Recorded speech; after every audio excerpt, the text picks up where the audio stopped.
j'essaye d'être objectif. Maintenant, je dis pas que parfois il y en a qui m'agacent particulièrement.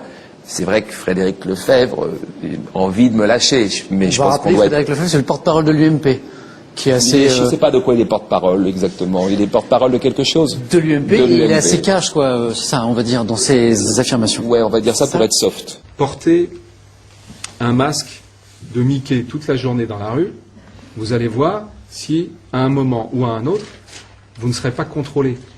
Combien faudra-t-il de jeunes filles violées, de morts suite à l'absorption de faux médicaments, de bombes artisanales explosant aux quatre coins du monde avant que les autorités réagissent? J'ai jamais dit ça. Alors qu'il suffit de chercher et... Combien faudra-t-il de jeunes filles violées? Combien faudra-t-il de bombes artisanales explosant aux quatre coins du monde? Vous avez d'autres sites étrangers sur lesquels les enfants vont et tombent sur des vidéos absolument terribles. Et pour des enfants, ça peut les choquer à vie, ça peut leur provoquer chez eux des actes de suicide. Mais là, après, on nous envoie les troisième couteaux, dont le crétin de service, M. Lefebvre, qui est l'homme le plus vulgaire. Mais naturellement, c'est pas hasard si on prend le plus vulgaire, le plus con, le plus effroyable qui soit pour parler à la population. De donner plus de pouvoir au Parlement, de donner un vrai droit d'initiative, de donner... C'est mieux. Le débat, il est dans l'Assemblée nationale. Aux électeurs. Non, vous n'êtes pas en séance depuis mardi. Aux électeurs qui ne vous sont pas élus.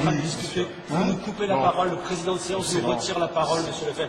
Venez en séance, c'est beaucoup plus intéressant que de parler aux caméras de télévision. Venez en séance, bien sûr. Vous avez d'une certaine façon été élu pour ça. Enfin, non, il n'a pas été élu. C'est une phrase exacte dans le rapport. Dans le rapport, la dénonciation, mais pas dans votre chef. la dénonciation est un devoir républicain. C'est faux, je n'ai Vous jamais avez dit dit ça. Le pauvre, il ne va vraiment pas bien. La dénonciation, c'est un devoir. Qu'est-ce que le web 2.0 ? Le web 2.0, c'est tout simplement l'internet d'aujourd'hui, c'est-à-dire ce sur quoi surfent tous les Français, moi comme les autres. C'est-à-dire Internet d'aujourd'hui. Oui, c'est-à-dire Internet d'aujourd'hui. Je sais pas ce que vous voulez me faire dire de particulier. MySpace, c'est ça, c'est les réseaux sociaux. Facebook, vous savez, par exemple, l'UMP, oui. Aujourd'hui, on est en train de lancer plusieurs grosses opérations sur Facebook. Les trafiquants d'armes, de médicaments, vous pouvez sourire, chers collègues, mais ce dont je parle, c'est important. Les trafiquants d'armes, de médicaments, d'objets volés, les proxénètes ont trouvé refuge sur Internet. Les psychopathes, violeurs, racistes et voleurs y ont fait leur nid. Donc Internet, je connais parfaitement. On a entendu le député UMP Frédéric Lefebvre dire même qu'on pouvait peut-être détecter les comportements violents bien avant 12 ans. Écoutez bien les mots qu'emploie Frédéric Lefebvre, c'était sur Europe 1 au début de la semaine. Quand vous détectez chez un enfant très jeune à la garderie qu'il a un comportement violent, c'est le servir, c'est lui être utile à lui que de mettre en place une politique de prévention tout de suite. À la garderie, il faut concrétiser, hein. Vous avez deux gosses, il y en a un qui vole une sucette à l'autre. Celui à qui on a volé la sucette, il devient violent. Il est fiché. Un petit jeu aujourd'hui, qui est un jeu, je suis désolé, que la société française ne peut pas se permettre de continuer à laisser se dérouler, qui est celui de certains jeunes diplômés, par exemple, qui se font embaucher par un cousin, un parent ou même un chef d'entreprise qui n'est absolument pas décidé à les garder très longtemps, juste pour avoir le temps de toucher le chômage. Et puis ensuite, ils alternent ces périodes. Et on commence avec la citation du jour, ou plutôt le Frédéric Lefebvre, pour être plus précis, parce qu'on ne s'en lasse pas. C'était lundi dans la matinale de Canal+.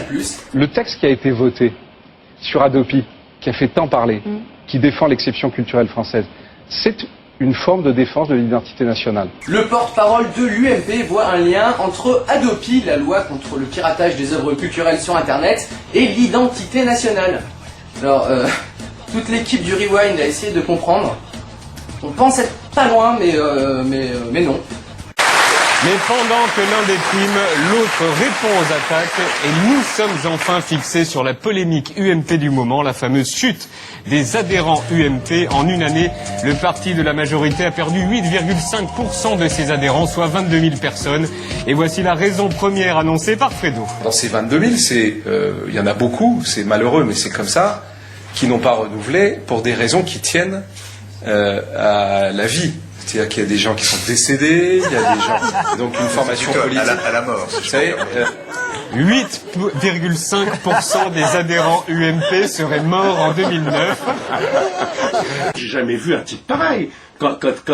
C'est incroyable quand il dit les coupables, par exemple, il dit cette chose extraordinaire, et les coupables sont toujours chez les prévenus. C'est magnifique quand même comme connerie, c'est extraordinaire. Et retour également de ce cher, très cher, que le monde entier nous envie, Frédéric Lefebvre. La France doit, comme les autres pays du monde, sans tabou, se poser la question de la castration chimique.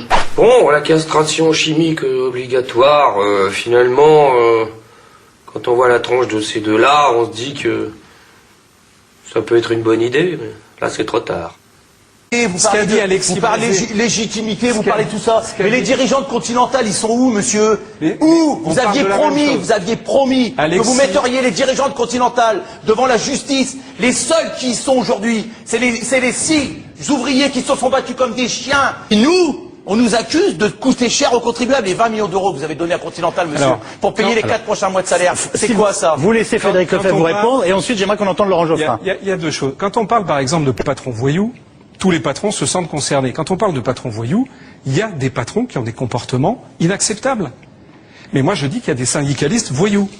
Monsieur, il se retrouve devant un type qui se retrouve en prison parce qu'il a cassé du bureau. Il dit, il y a des voyous patrons, mais il y a aussi des voyous ouvriers. Vous n'êtes qu'un voyou, mais t'as envie de lui casser la figure, enfin. C'est parce que là, il y a une rage, une douleur terrible qui ne respecte même pas. Mais moi je veux dire une chose, c'est que le président de la République, il est exigeant et il veut la transparence sur le fonctionnement de l'Élysée. Il a même réduit le nombre de collaborateurs. Mais dans le même temps, il l'est pour lui-même.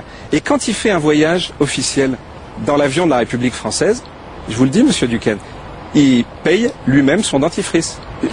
Et en plus, j'ai été, du coup, le premier compte certifié de France. Pas de ça. Au revoir, monsieur Lefebvre. Vous faites ce que vous voulez. Au revoir, monsieur Glavany. Et puis, écoutez, du coup, je vais en profiter pour chanter ma chanson. Tous ceux qui veulent changer le monde, venez chanter, venez danser. Bon, il y a quelqu'un?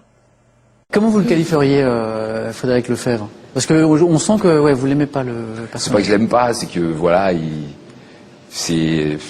est tellement grotesque que ça en devient risible, quoi. C'est un bêtisier à lui tout seul.